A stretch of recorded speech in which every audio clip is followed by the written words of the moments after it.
bawang sibuyas,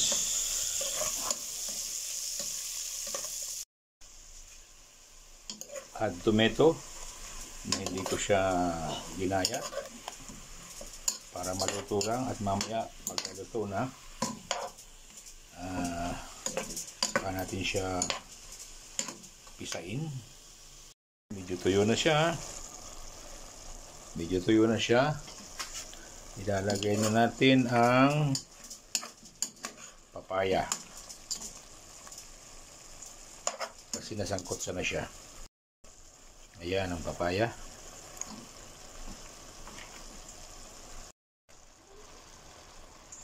Ayan ang papaya. Natin itong bell pepper. Ayan. Para magkakulay na siya. Para masarap. Ayan. Pag malapit maluto, yung malunggay naman ilalagay natin. Ayan, malapit na maluto mga idol. Ang ating ginataang manok, papaya, malunggay. Yan, nilagay na natin yung gata. Ayan. Yung gata powder.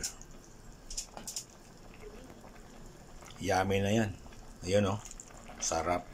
Malunggay na dahon. Yan. Yan. Malunggay na dahon. Ayan. Mekos-mekos na. Oh. Luto na ang ating ginataang manok na may malunggay at papaya. Ayan o. Yummy.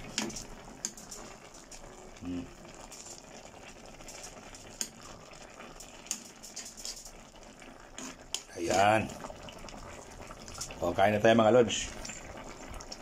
Okay na to. Isang malupit na kainan na naman to ng tanghalian. Ayan mga lods. Papaya, malunggay, manok, bell pepper, tsaka siling maanghang. Yan ang ating ingredients ngayon, ang ating mga